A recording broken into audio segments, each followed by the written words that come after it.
attachment. Then core emotional needs, the 5 emotional needs are not met, which are like secure attachment, autonomy, freedom to express your emotions, play, and realistic limits.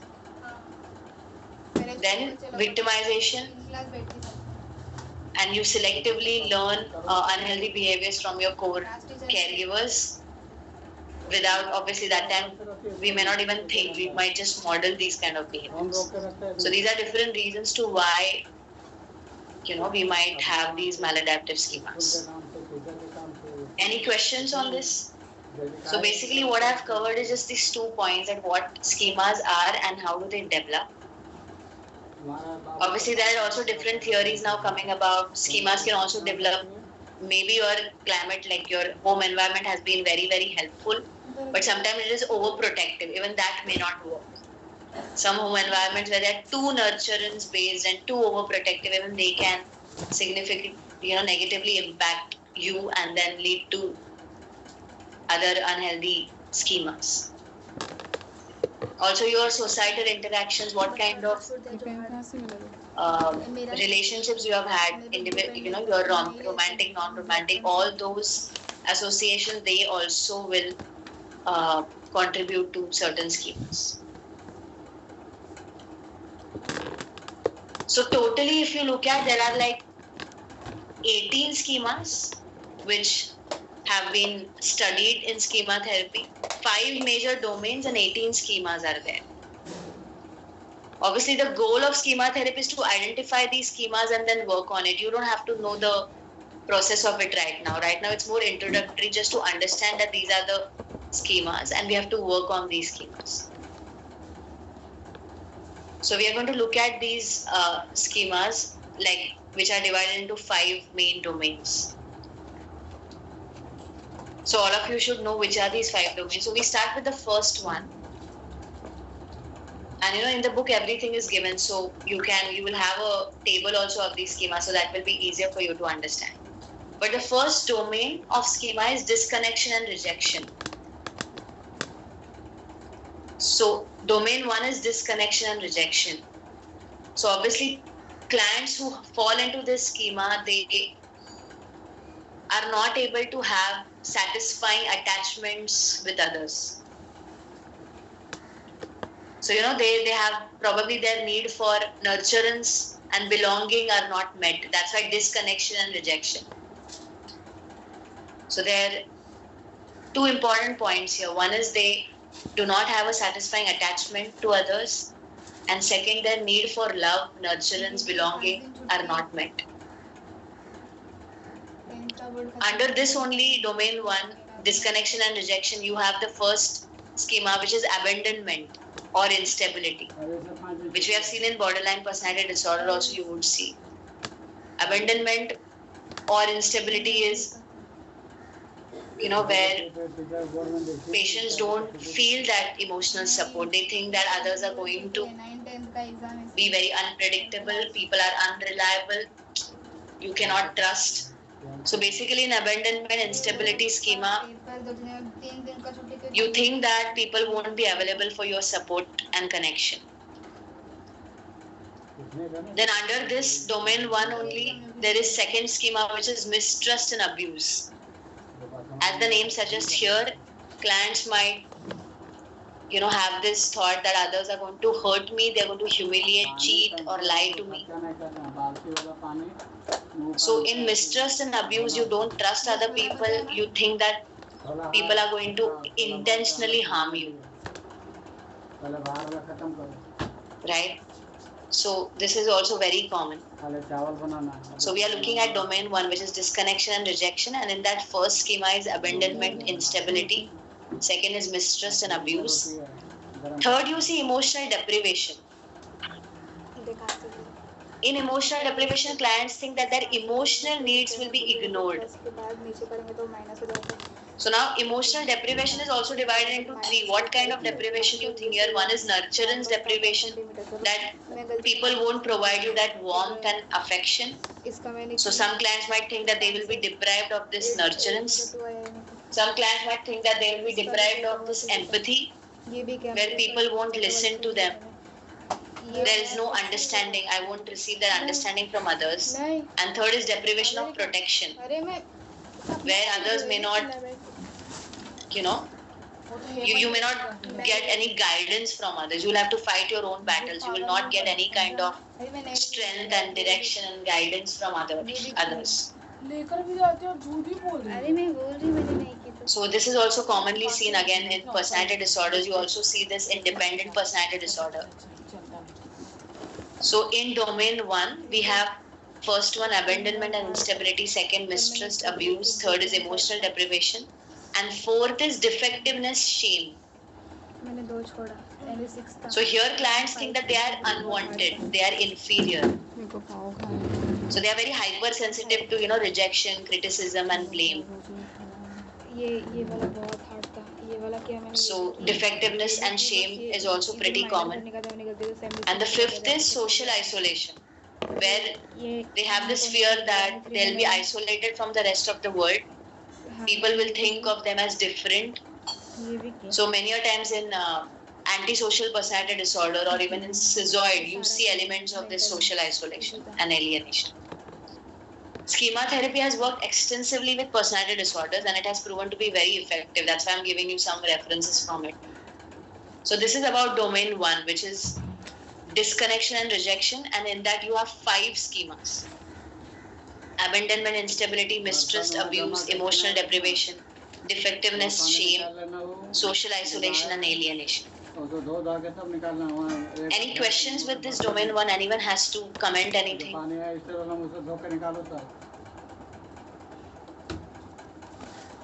Yeah, you can say. Ma'am, what was the A section of emotional deprivation before empathy? Deprivation of nurturance. Okay, thank you, ma'am. 3 types of emotional deprivation. One is deprivation of nurturance, deprivation of empathy, and deprivation of protection. So what do you think? Which kind of plants can come under this domain 1? Anyone wants to guess? Disconnection and rejection, or what kind of problems you would see in this domain, like which kind of plants might get into this domain 1 part of maladaptive schema?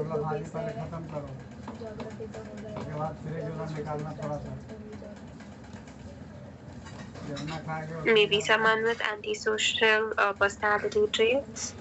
Yeah, okay.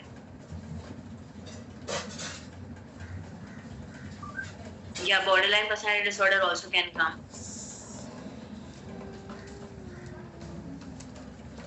And not just disorders, but what kind of problems might be categorized into this domain 1? Because of this domain 1, what do you think? Which kind of problems can come up?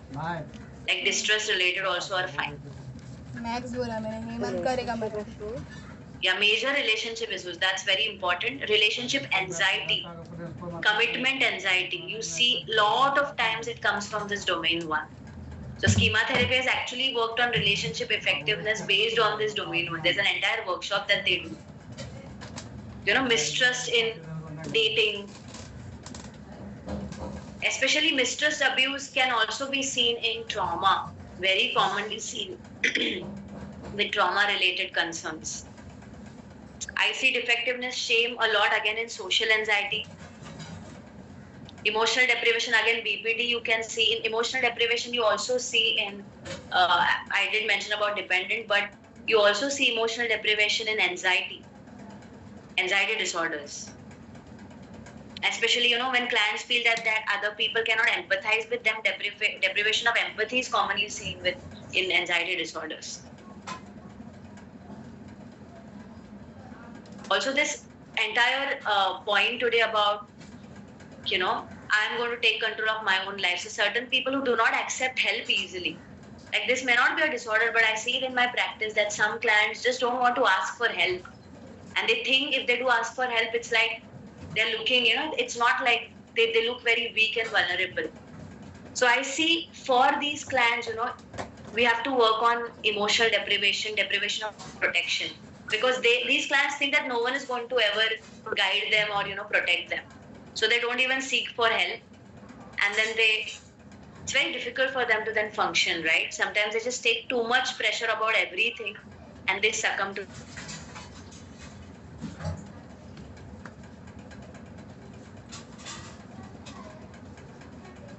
It's actually empower people these schemas, and how to understand these schemas and work on these schemas.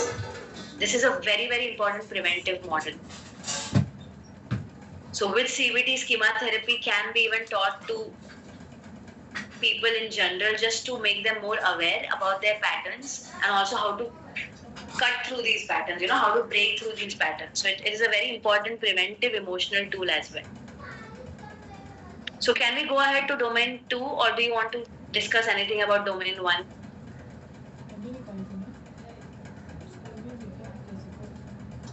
Ma'am, I think we can continue. Yeah, so if you have understood domain 1, then domain 2 is, again, you will relate to this a lot. Domain 2 is impaired autonomy and performance.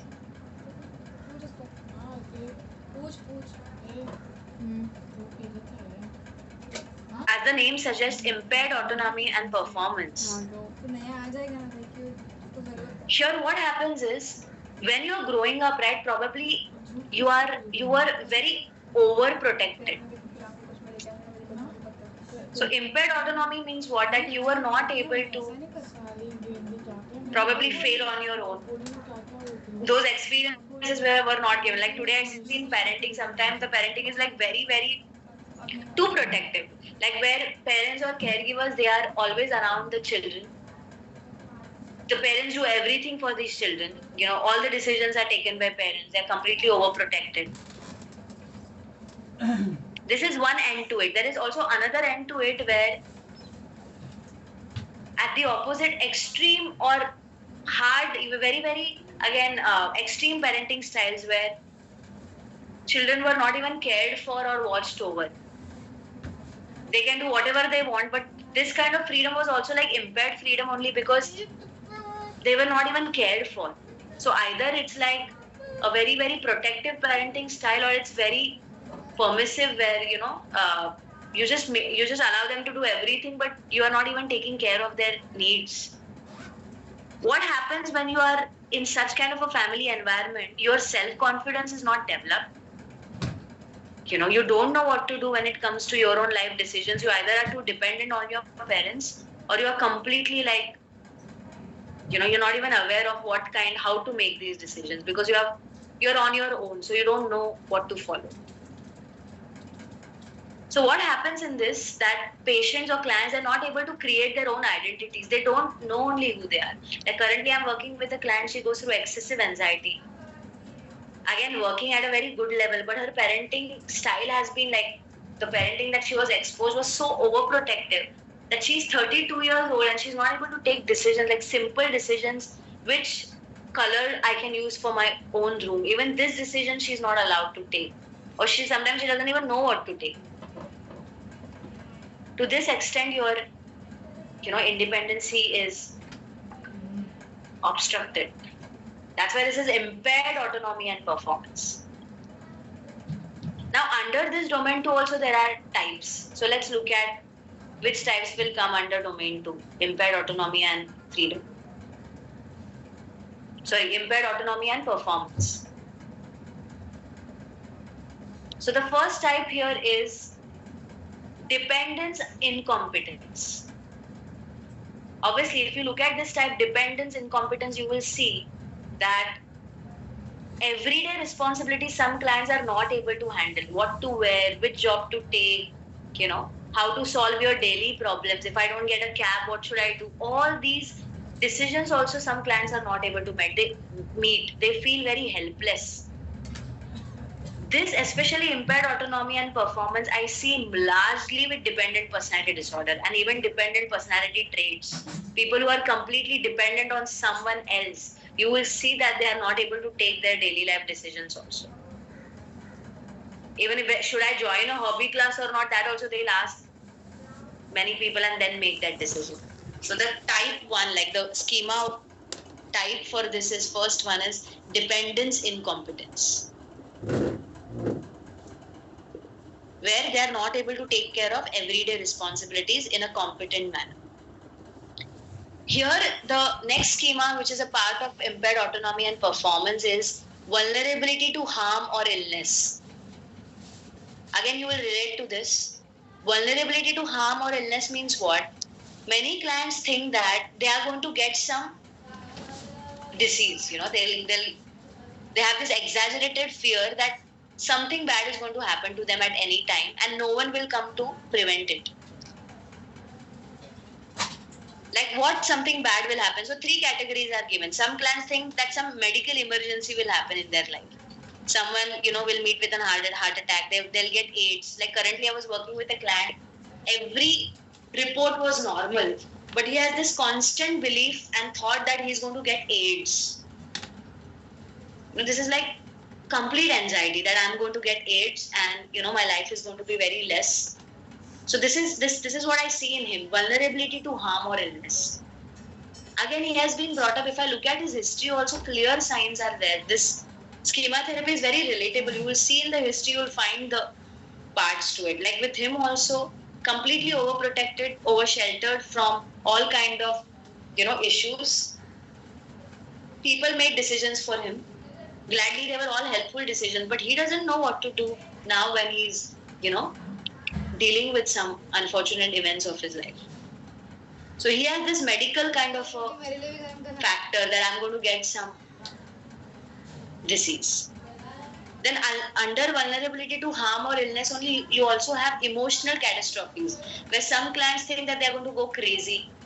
They'll not be able to emotionally manage themselves. They're going to go completely like out of their own control. They won't know how to manage their own emotions.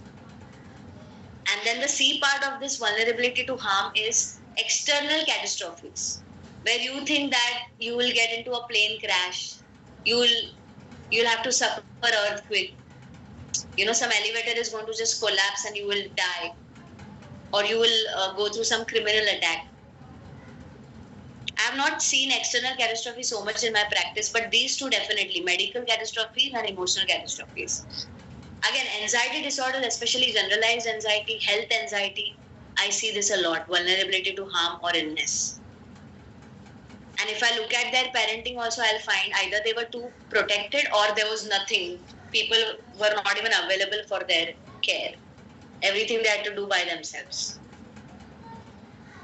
So what we're studying right now is domain 2, which is impaired autonomy or performance, where the first one we looked at was dependence incompetence, where they are not able to take care of their everyday responsibilities.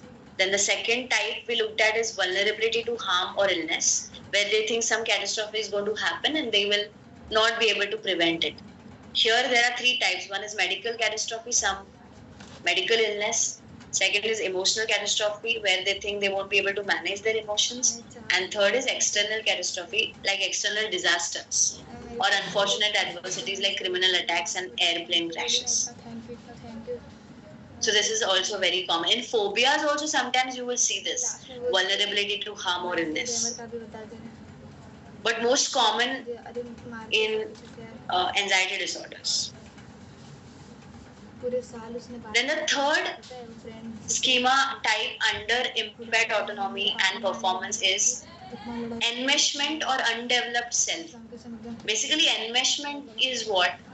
That where you are so close to one person or more significant others that you don't have your own identity. You will see some people are completely dependent on at least one person in their life. So they will hang out with this person, they will share everything with this person, everything happens with this one person's involvement. You're happy only with them. You feel supported only when they are there. So you're completely fused with one person or other or some more people. And if they are not around, you feel completely empty and you have no direction. That's why it's called enmeshment. You're completely enmeshed, you're completely fused with this one significant other or one or more, and you don't have your own identity. So whatever this person says, you would say yes to it. So again, this is dependent personality disorder. You see this a lot. Again, dependent, not personality disorder, but dependent traits. Again, you will see this. Certain relationships, you would see this a lot: enmeshment and undeveloped self. Again, the problem of this schema is that you are not able to live for your own self. You're not able to, stand up for your own self. You're not able to make your own decisions. So again, you would see this.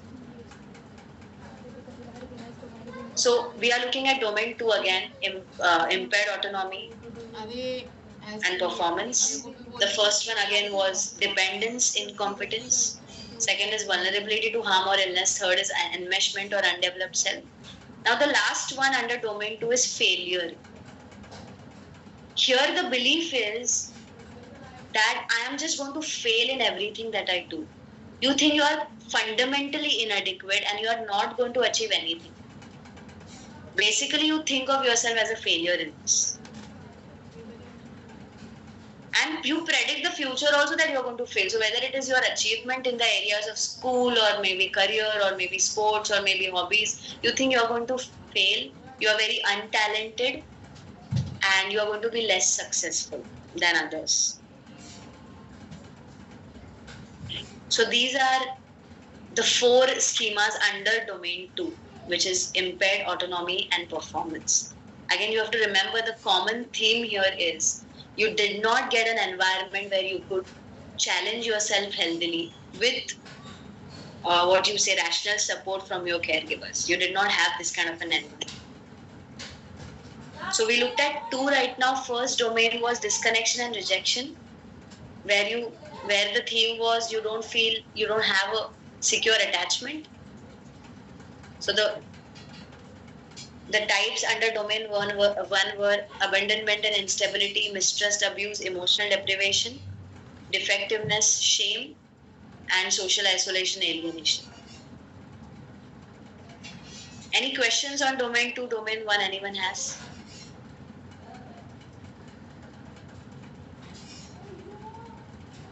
See, the interesting part about schema therapy is, if you go to study this in more depth, and if you also understand how to work on it. So the basic, I don't want to get into the working part of it, but just to give you an understanding, the goal of schema therapy is to first create awareness. Because if you are aware that this is the schema that you are carrying forward throughout your experiences, right, that awareness itself helps you to distance yourself from the schema. So the goal of schema therapy also starts with a lot of awareness work. That you should know how to label these schemas also. Right? So awareness really helps clients many a times to gain more control over these schemas. Also, one is awareness for sure, and second is how to not completely believe these schemas, So obviously more work is needed when we work with clients, but the implication is also to understand that how to develop a new schema. So a lot of work in schema therapy is also about helping clients to develop new schemas, looking at their current life experiences, because I already told you all these maladaptive schemas stem from our past experiences largely. So they may not be even true today, but because we are so used to the concept of cognitive consistency, because it's been there in my head, it might be true. This is a flaw, it's a cognitive fallacy. We maintain these schemas. So interesting work happens in schema therapy where we also help them to create new schemas. So do you have any questions for these domain 1 and 2? Okay, can we go ahead with domain 3? Yes, ma'am. Okay, now domain 3 is about impaired limits. Again, here, if you look at the word itself, impaired limits. Here, there are clients who don't respect any, rights of others. So they don't cooperate. They don't respect someone else's needs. So basically, these clients I've seen, they might get into a lot of selfish behaviors. They're highly irresponsible, selfish, narcissistic.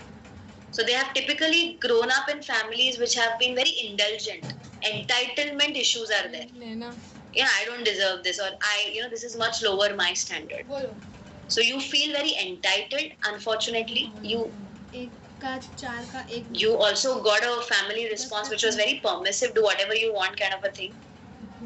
So as children, they were not required to follow any rules. Everything was given to them. So rules like having consideration for others. So these clients have less capacity to empathize. They just want to keep gratifying their own needs. So they are not able to delay gratification. They just want everything instantly. They're not supportive. They don't respect other people's needs. They are very they have lack of empathy, lack of consideration for others, and they feel highly entitled. I would see cluster B, especially narcissistic personality disorder histrionic. You will see this a lot. This impaired limits is most common. Even you will see this with antisocial conduct disorder, ODD also. You will see this is common. Now the type, which are the type of schemas in the domain 3. We are going to look at those. So in domain 3, the first type is entitlement grandiosity. These people feel that they are superior to others. They don't have any doubts about it. They think they're entitled to only special privileges, only special social interactions. They will not even go to parties or meetings, which they think are not up to their standard. So they also have this thought that they should be able to do everything that they want, regardless of whether it is realistic, rational. They don't care about it. At the cost of others, they want to do everything as per their own stuff. They have this exaggerated sense of superiority. Obviously, you will also see this schema in people who are most successful and wealthy. People with this schema, entitlement, grandiosity, they also want to be in a powerful, controlled, a very position that is of control, that gives them a lot of attention and approval. Again, I've seen the most difficult personalities to work with is entitlement grandiosity, because sometimes they don't even come in therapy, and even if they come, they think they know more than the therapist. So leave the disorder, but even distress related entitlement issues is very difficult. So this is the first schema in this impaired limits. The second type is insufficient self-control or self-discipline. Here the problem is with self-control. So frustration intolerance is there. So they are not able to follow diet, follow maybe good exercise activity. They are not able to achieve their personal goals because there is no discipline. Many a times you also see that they are avoiding any kind of discomfort here, especially in this insufficient self-control, that any kind of discomfort they would just want to avoid. So they want to avoid pain, conflict, confrontation, everything. So again, because this insufficient self-control is there, they're not very good with confrontations, good with relationship related distress, how to manage these issues, and all the lack of motivation, lack of interest issues also I see that they can come with this schema type. Insufficient self-control or self-discipline. Even addiction, if you see, it can fall into this insufficient self-control, self-discipline. So under this domain 3, these are the only 2 schemas. So again, the domain 3 is about impaired limits. They were exposed to home environment which was characterized by a lot of permissiveness, overindulgence, no direction, sense of superiority is there. There's no discipline that they have to follow. Right? And the first type here is entitlement grandiosity, and the second is insufficient self-control, self-discipline. So this is the domain 3. Again, overall, as I said, in narcissistic histrionic, you see this, but I also see this sometimes in borderline. Insufficient self-control, self-discipline, you will see in antisocial conduct. Insufficient self-control, self-discipline, you will also see in terms of, achievement of your goals. Procrastination also stems from this insufficient self-control, self-discipline. Also, anger-related issues, insufficient self-control.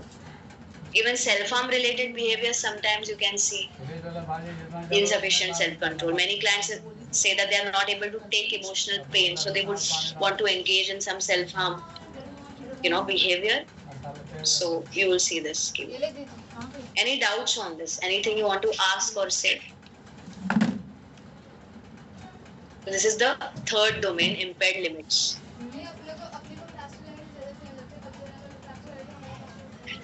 So as I said, there are 5 domains and 18 schemas. So we have looked at 3. So the fourth domain is other, where you're constantly focused on other people, directed towards other. So at the expense of your own needs, you give more consideration to others. It is called as other focus. Directed towards what other people's needs are. So again, you will see that probably in their childhood they had to suppress their own needs here. They had to suppress their own needs to gain attention, love, approval from others. They did not again have parents who satisfied their emotional needs and desires. That's why their entire focus was on how can I make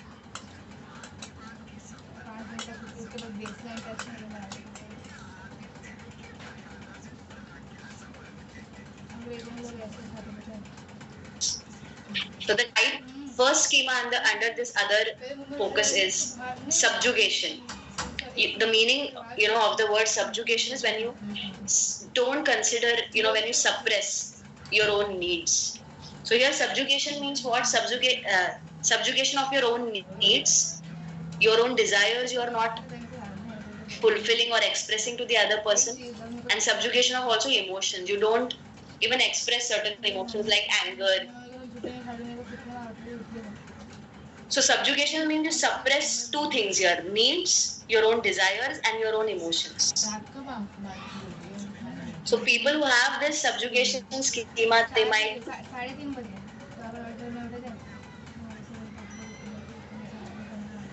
the other person, so they get to passive aggressive behaviors. They might have psychosomatic symptoms. A lot of psychosomatic symptoms can be seen in this subjugation. Issues, neck pain, back pain, or headaches. Substance abuse is also one of the ways to deal with this schema of subjugation. So many a times if we are working with substance abuse or even with psychosomatic issues, from schema therapy we will try to look at this one, other focus. So subjugation of needs and emotions both can happen here. That's the type 1 schema in this category. The type 2 is self-sacrifice. So you will keep self-sacrificing again your own needs to gratify someone else's needs. So you will just want to please the other person because you don't want to cause any pain to them. So in self-sacrificing behaviors, the attitude is you don't want to cause pain to others and you don't want to feel guilt from being selfish. So you are maintaining this kind of equation that you don't want to feel guilty for doing something for your own need, and if you do that, other person is going to feel very bad and you don't want them to feel bad.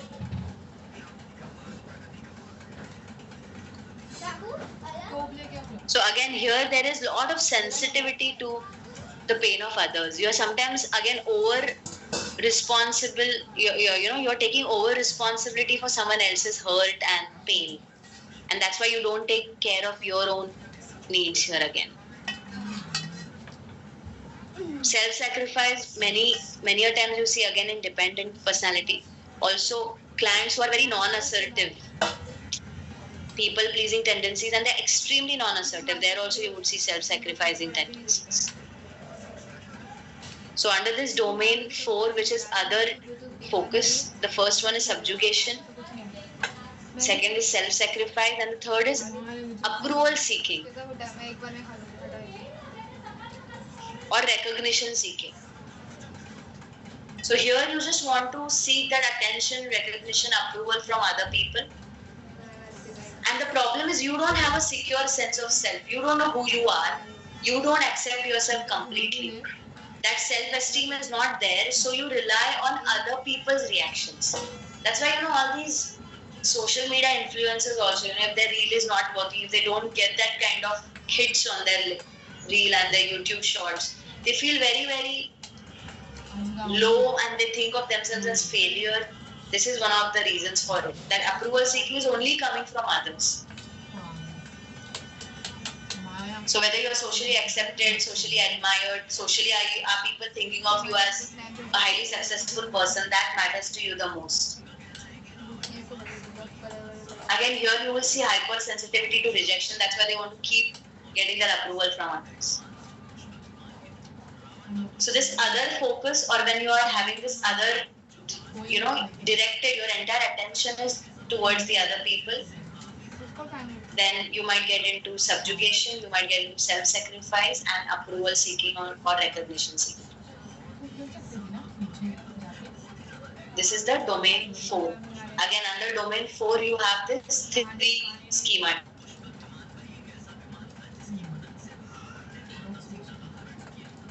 Vigilance and inhibition. Again, this is the most important one, over vigilance and inhibition. Here, the major issue is the family environment would have been probably more demanding. So sometimes a lot of perfectionism was there in the family, following rules. You have to keep hiding your emotions, don't make mistakes. Always do something rather than choosing relaxation or joy.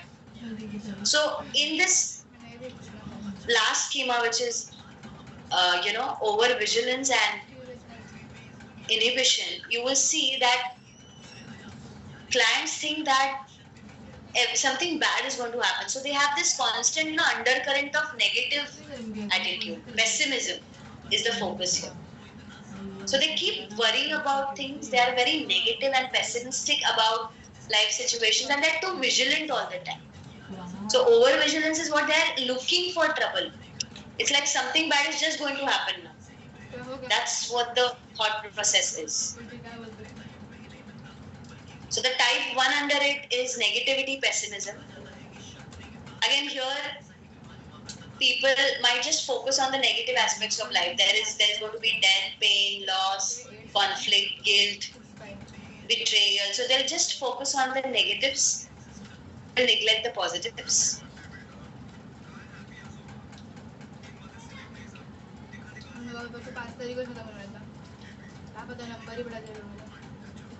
Childhood, you would see this. So they exaggerate these negative outcomes so much that they are chronically worried. This constant worry, complaining and indecision. They're not satisfied with anything, right? Okay, Sonal has a question from the first. Okay, what is the main difference between subjugation and self-sacrifice? See, I want to tell you, subjugation means, as I told you, of needs, right? Of needs and of emotions. So here, many clients, they just want to please the other person, right? They want to surrender their own self. So they are submitting to others. In subjugation, you are submitting to others because you want to avoid abandonment. Okay? Remember this. Now in self-sacrifice, the theme is, if I don't do this, other person is going to feel the pain.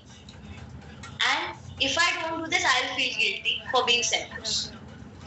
So the attitude is very different, Sonal. In subjugation, the attitude is what? That I want to feel abandoned.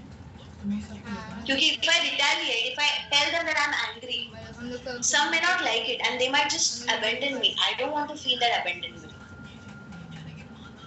So the theme in subjugation is, the core theme is fear of abandonment and retaliation.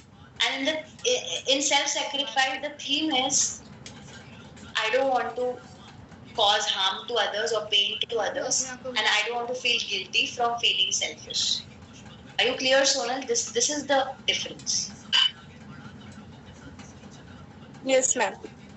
But remember the underlining theme for entire this, other focus. The underlining theme is people pleasing only. Okay. And yes, as you said, there might be some overlap between these types. But remember, we have to understand the basic theme. Each theme is very different. Now, in approval seeking, also, I told you, the theme is what? I need recognition and attention from them. This is the theme. In self-sacrifice, attention nahi hai. That's not the theme. Pain nahi dena hai logon. That's the theme.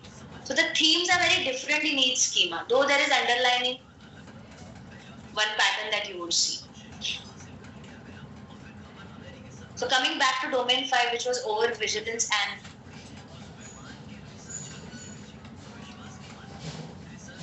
inhibition. The first one was negativity and pessimism. That they focus so much on negatives that they will be in complete way. And there is vigilance, means they're actively looking for trouble.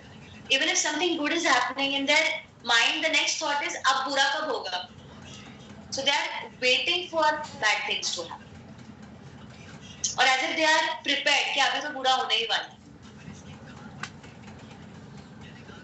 This is the first type.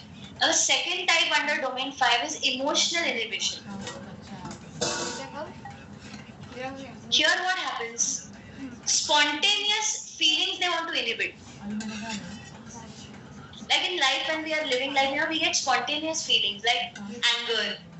So they will inhibit anger, inhibition of anger and aggression. Again, control. You will see a lot of control in this emotional inhibition. They want to keep controlling everything. One is control and second is disapproval by others they don't want. Or they don't want to have this shame. If I am angry, I'll feel shameful. So they don't want that. So again, you will see the main theme under emotional inhibition is they want this need to control everything. So under emotional inhibition, emotion that they want to inhibit is anger. Second emotion that they want to inhibit is inhibition of positive emotions or positive impulses. Like joy. Oh, I should not feel joyful. Some bad thing will happen if I experience joy. I don't want to feel affection. Sexual excitement I should not feel. Oh, I should not play. So again, they are controlling all these positive impulses in the thought that something bad is going to happen. Something, negative is going to happen. So they don't want to enjoy these temporary pleasures also. And the third is difficulty expressing vulnerability. They don't want to talk about their feelings and needs. Again, because they want to completely have a control over their own emotions. So they just don't want to feel weak and vulnerable in front of anyone.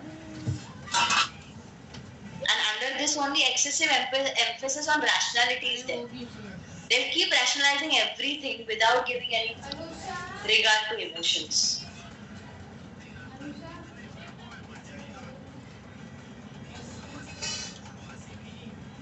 Right? So what we are looking at here is over-vigilance and inhibition, where the first type is negativity, pessimism. Second is emotional inhibition in different areas. We saw one is anger, inhibition of positive experiences, then difficulty being vulnerable, and excessive emphasis only on rationalizing things.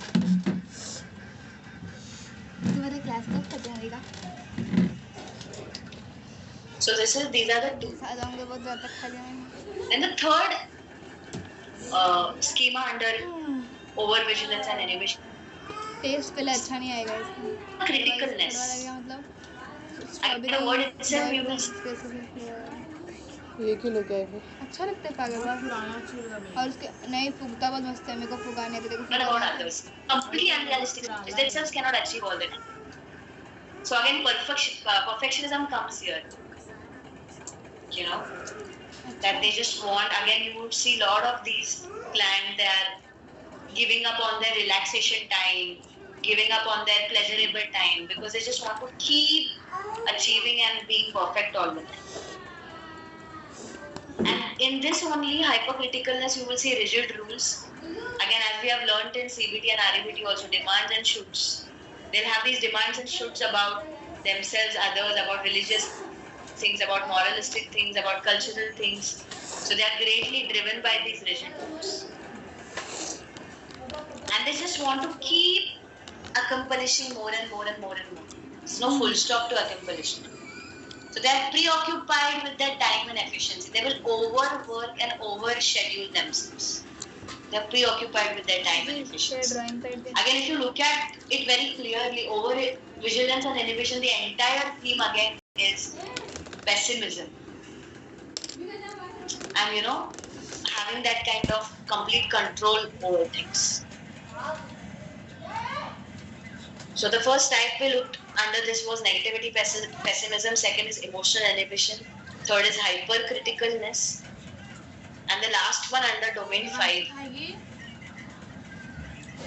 Again, which goes very well with the theme, which is punitiveness. Punishing, harshly punishing self for mistakes. Punitiveness.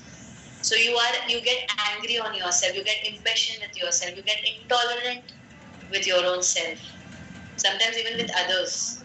So you cannot forgive mistakes that you make or others make. There is no space for human imperfection, and you are not able to empathize with feelings. So you are highly, again, harshly punishing yourself and others for your own mistakes. This is punitiveness. So if you look at this fifth domain, which is overvigilance and inhibition, again you will see this in anxiety disorders and perfectionism kind of traits. You would see this especially with personalities who have been given who have given lot of their time to self-discipline, especially sport personality, people who are into sports. I see this a lot, that because they have always given time to their sport and having some self-discipline, sometimes they get too, and again hypercriticalness. So careers like performance-related careers, again I see these two types of schemas a lot: hypercriticalness and punitiveness. Emotional inhibition you will also see with people who want to commit again to any kind of relationship, non-commitment issues, non-confrontational issues. Right? And negative attitude, which was the first one under this, negativity, pessimism, again anxiety disorder is very commonly seen, and it's a very important feature of anxiety only. So now these are the 5 major domains in schema therapy and these 18 schema types. As I told you, obviously all clients are not going to have all these domains, but some clients can have more than one domain also. So what we have to do in schema therapy later is also work on identifying, conceptualizing, that which is the domain which my client is falling into and what is the schema type that is more commonly used by certain clients. Obviously, some clients have told me they fit into many categories, but we have to look at which is the most important category for them, which is like the theme of their life. These schemas are also present in normal populations, to be honest, but they don't get activated because we also have adaptive schemas. The problem with clients is they may not have adaptive schemas, so only the maladaptive get activated, and because they don't even have enough coping skills, they suffer. So don't be under this impression that we also have schemas, but we also have adaptive schemas, thankfully, which are helping us. And even if we have these maladaptive schemas, we have coping mechanisms which are healthy, which help us. So the ultimate goal of schema therapy is something that we call schema healing, where we try to first create awareness in the clients, what schemas they have, what are the schema types. And to be very honest, they are hard to change. So we have to again go very slow with clients. Resistance to therapy is common. And again, it's an attempt to self-preserve yourself. You don't want to give up because you want that sense of control. So schema healing, that's why the first step is schema awareness in schema healing. And the second is then to try to really see if the schema is making sense. So as I said, for your syllabus right now, you don't have, the objective is not to really understand how to work with schema therapy, but just like an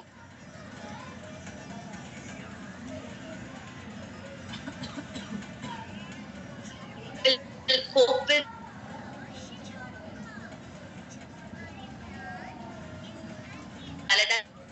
So either they will surrender. Schema surrender means what? They know that their schema is true. They don't question it at all. So they will just surrender to the schema and they will act in ways that confer the scheme. Like if the schema is mistrust abuse, you will keep on getting into, you'll keep on pushing people away. You will grow up in your own shell. You're not going to seek any relationship. So you will surrender to the schema. Schema surrender is one maladaptive coping style that clients have learned. Second is schema avoidance. You will live a life where you just keep avoiding the schema. You don't even try to be in touch with this schema. So you'll avoid thinking about it. You will block thoughts, images that trigger this schema. You will distract yourself. When feelings come up, you will just probably get into overeating, compulsively cleaning. So you will just avoid the schema through whichever ways you can. And the third way of maladaptively coping is schema overcompensation. So here you will do opposite of the schema. So if the schema is again related to failure, you will go on achieving too much. As I said, you will overschedule, you will overwork.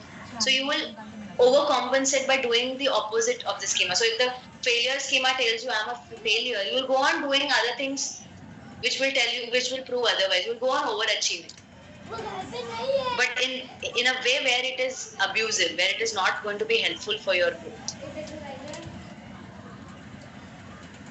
So in schema therapy, we also look at these 3 maladaptive coping styles, and then we help our clients to learn adaptive and healthy coping styles. So this is what is something that you have to now reflect upon. Any questions on this part?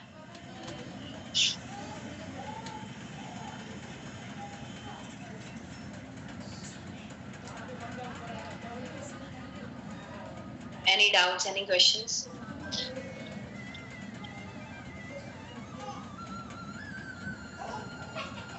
Okay, if there are no questions, then I think we are done with the schema therapy. Yes? In case of like writing an answer for this, would we have to, would you ask for any like 1 or 2 domains, or would it come as learning all 5 together and all 18 within those 5 domains? You should learn all, right? That would be most helpful. So learn all now. What I will ask, that depends. But you have to anyway learn all these 18 schema types and the 5 domains. Okay, all right. So what I've covered, that's exactly what you have to do. That is the only portion. The book I'm going to give you is a very comprehensive book. Don't get overwhelmed with it. Yeah, overwhelmed by that book. It's a very good book to read later if you would like to read. But then what you have to only focus on is what are schemas, how do they get developed, then what are the different domains, and coping style. These are the 4 things that I've covered today. Only this much you have to stick in with that book. So it gets easier for you to follow. Okay, so Thank you, ma'am. Yes, you're welcome. So this is what I've covered the portion from my side. Successfully, we have done everything now. If you have any doubts, please ask on the group. I've been saying that from day one. So any references you need, anything more you want to read, please let me know. I can share resources. This book I will definitely share right away after the class.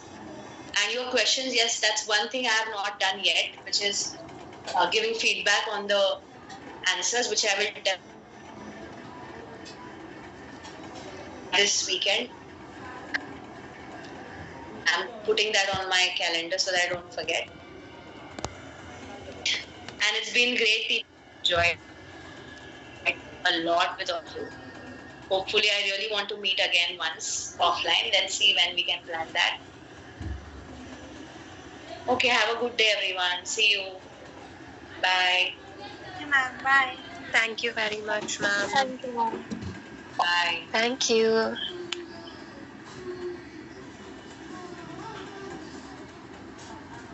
And whoever was present today, just please put it on the group now. Attendance for attendance that I have forgotten to take. So just put it on the group. Then I'll add Okay, you ma'am. the attendance. Okay. Okay. Okay. Bye. Thank you, ma'am. Bye-bye.